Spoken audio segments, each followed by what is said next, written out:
আজকের এই প্রেস ব্রিফিংয়ে আমরা কথা বলবো।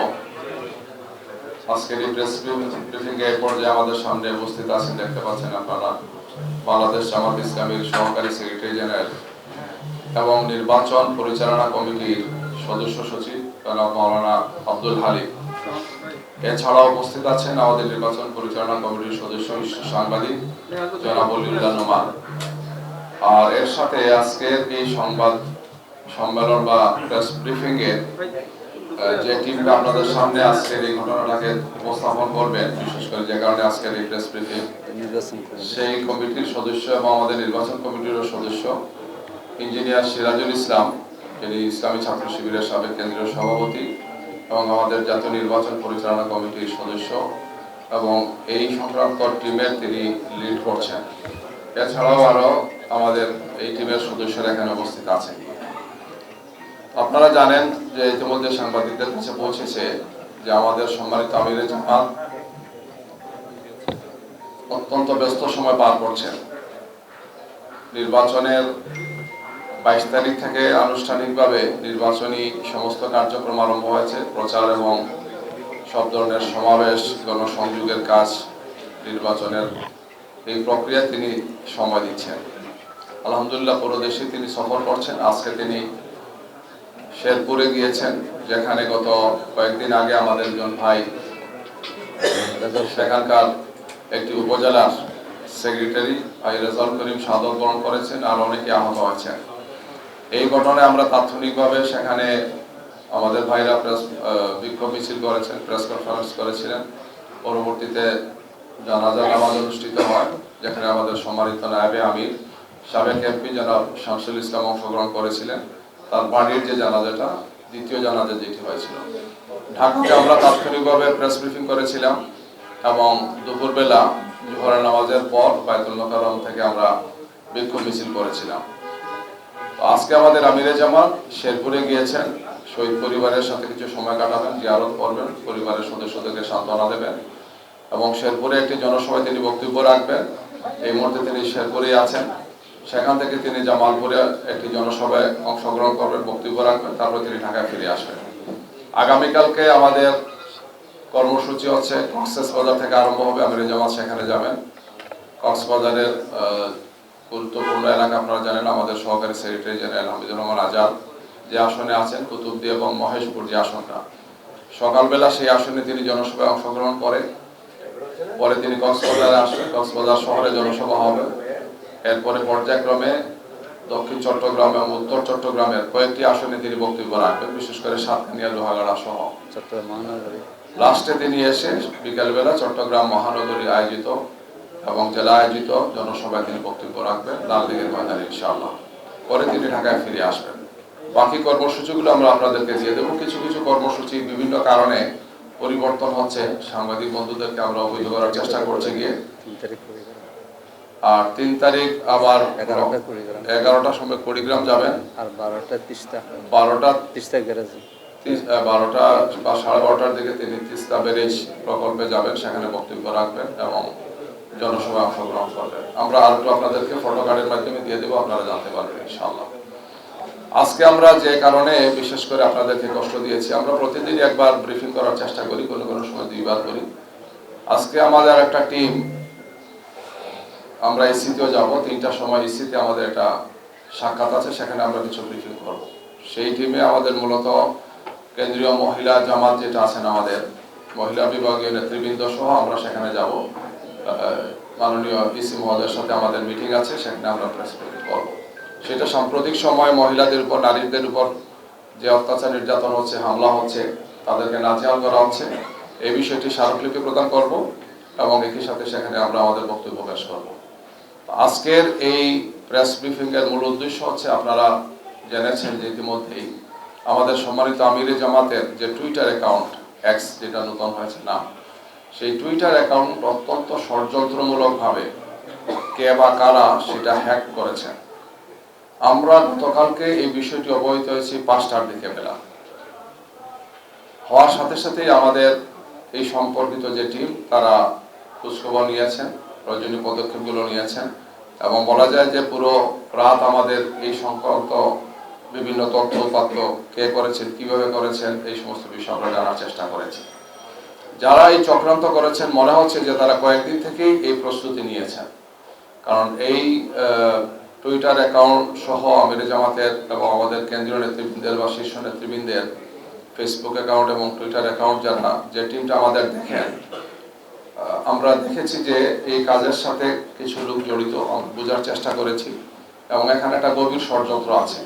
বাংলাদেশ জামাত ইসলামীকে, আমিরে জামাতকে এবং আমাদের শীর্ষ নেতৃবৃন্দকে বিতর্কিত করার জন্য এটা হ্যাক করে তাদের নিয়ন্ত্রণে নিয়ে কিছু সময়ের জন্য তারা খুব খারাপ কিছু পোস্ট দিয়েছেন, আপত্তিকর কিছু পোস্ট দিয়েছেন এবং বোঝা যায় যে ঠাকুর করে কে আমি কলা খাই না, এই ধরনের একটা বিষয় আছে। তাৎক্ষণিকভাবে একদল লোক কিছু কর্মসূচিও দিয়েছেন, দেখেছেন আপনারা।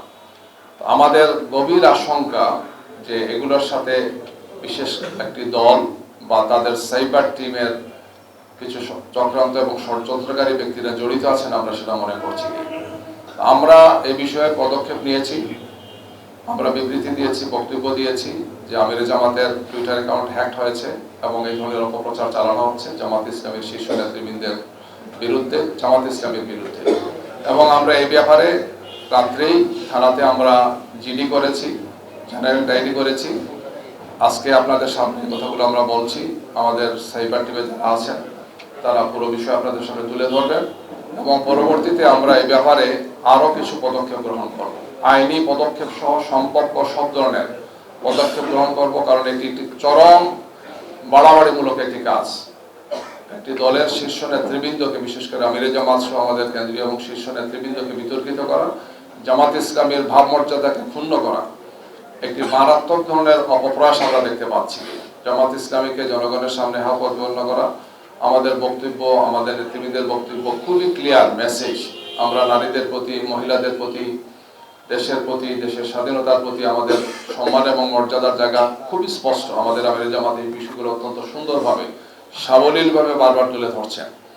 সম্ভবত এই সমস্ত কারণে একদল লোক চক্রান্ত এবং ষড়যন্ত্র করে জামাত ইসলামীকে প্রশ্নবোধ করে, জামাত ইসলামী নেতৃবৃন্দকে প্রশ্নবোধ করার জন্য তারা এই ধরনের গভীর ষড়যন্ত্রে তারা লিপ্ত আছেন। এর অংশ হিসেবেই আমাদের নেতৃবৃন্দের টুইটার অ্যাকাউন্ট এবং অন্যান্য যে সমস্ত অনলাইনে আমাদের অ্যাকাউন্টগুলো আছে সেগুলোকে হ্যাক করে এই সমস্ত কাজ তারা করছেন আমরা মনে করছি। তো আমরা এই ব্যাপারে সম্মানিত ইসি যারা আছেন, আমরা ইসিকে জানাবো আজকে যখন যাব, এবং এর সাথে আইন শৃঙ্খলা বাহিনী এবং সংশ্লিষ্ট যারা আছেন আমরা তাদের সবার সাথে কথা বলবো এ ব্যাপারে প্রয়োজনীয় পদক্ষেপ যাতে গ্রহণ করে। তো আমি যে কথাগুলো বললাম এই কথাগুলোর সাথে যে সমস্ত স্টেপগুলো আমরা নিয়েছি এবং আরো যে সমস্ত স্টেপগুলো আমরা নেব এই বিষয়ে আপনাদের সামনে এখন বক্তব্য তুলে ধরবেন আমাদের এই টিমের সদস্য জনাব ইঞ্জিনিয়ার সিরাজুল ইসলাম। গতকাল অর্থাৎ 31শে জানুয়ারি 4টার দিকে সর্বশেষ পোস্ট হয়েছিল আমিরে জামাতের যে অফিসিয়াল টুইটার অ্যাকাউন্টটি রয়েছে বা এক্স হ্যান্ডেলটি রয়েছে সেখানে। তারপরে আমরা খেয়াল করি যে 4টা 55-র দিকে আমরা নোটিস করতে পারি যে 4টা 37 মিনিটে একটি পোস্ট হয়েছে সেখানে, যেটা খুবই আপত্তিকর পোস্ট, অনাকাঙ্ক্ষিত পোস্ট। এবং এই পোস্টটা আমাদের চিন্তা চেতনা, আমাদের মতামত, আমাদের ভাবনার উল্টা, সাংঘর্ষিক। তো এই নোটিশে আমাদের আসার পরে সঙ্গে সঙ্গে যে টিমটা এই অ্যাকাউন্টটি পরিচালনা করেন তাদের সাথে আমরা কমিউনিকেট করেছি এবং তারা চেক করার মধ্যে দিয়ে তারা জানিয়েছেন যে আসলে এটা হ্যাক হয়েছে। এরপরে সেটার পূর্ণ নিয়ন্ত্রণ নেওয়ার জন্য আমাদের সাইবার সিকিউরিটি টিম বিশেষভাবে চেষ্টা করেছে এবং আলহামদুলিল্লাহ অল্প সময়ের মধ্যেই সেটাকে আমরা আমাদের পূর্ণ নিয়ন্ত্রণে নেওয়া নিজে সক্ষম হয়েছে। এরপরে আমরা সেটাকে 5টা 22 মিনিটে এটার ব্যাপারে রিজয়েন্ডার দিয়েছি, সেখানে অ্যানাউন্সমেন্ট দিয়েছি কি হয়েছিল এবং কি অবস্থায় এখন আছে।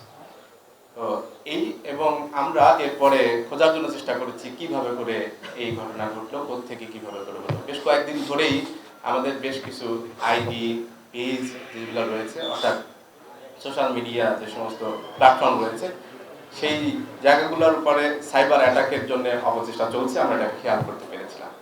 সো আমরা এটা টোটাল বিষয়টা বোঝার জন্য চেষ্টা করেছি, আর এটাকে মোটামুটি একটা পর্যায়ে যখন আমরা দিতে পেরেছি তারপরে আমরা রাত্রে 3:30টার দিকে জিডি করতে গিয়েছি, জিডি করেছি। সেখানে সাংবাদিক বন্ধুগণ কিছুজন এসেছিলেন, তাদের কাছে আমরা কিছু বিবরণ দিয়েছি। আর আমরা ইতোমধ্যে আরো বেশি অগ্রসর হয়ে আমরা তখনই বলেছিলাম সাংবাদিকদেরকে আরো বিস্তারিত আমরা সামনে জানবো। আমরা এখন মোটামুটি কমপ্লিট একটা প্যাকেজ কি কি হয়েছিল সেই জিনিসগুলো আমরা রেডি করতে পেরে সেটা প্রেজেন্টেশন আপনাদেরকে দেখানো হবে ইনশাআল্লাহ।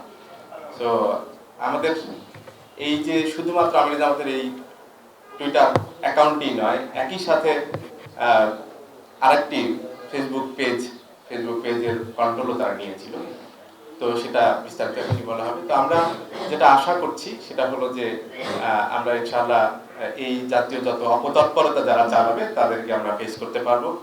আমরা সত্য বিজয়ের জন্য কাজ করি। আমরা আমাদের যে পজিটিভ কাজগুলো রয়েছে, দেশের প্রতি মানুষের প্রতি যে কমিটমেন্টগুলো রয়েছে সেগুলো আমরা তুলে ধরার জন্য চেষ্টা করি। তো আমাদের এই কাজগুলোতে আমাদের সাথে প্রতিদ্বন্দ্বিতা করতে চাইলে, প্রতিযোগিতা করতে চাইলে ভালো কাজের মধ্য দিয়েই প্রতিযোগিতা আসা উচিত। কিন্তু যেই অনুচিত কাজ, অন্যায় অপচেষ্টার মধ্য দিয়ে এটাকে থামানোর জন্য যারা চেষ্টা করেছে, আমরা মনে করি তারা সঠিক কাজটি করে নাই। তারা এই কাজের মধ্য দিয়ে আসলে নিজেদেরকে মেলে ধরতে পারবে না। আর আমাদের আলহামদুলিল্লাহ আমাদের যে অগ্রগতি হয়েছে, জামাত ইসলামের প্রতি মানুষের যে আকর্ষণ তৈরি হয়েছে, যে জনসমর্থন তৈরি হয়েছে, সেটাকে তারা কোনোভাবেই এই সমস্ত অপকর্মের মধ্যে দিয়ে বাধাগ্রস্ত করতে পারবে ইনশাআল্লাহ।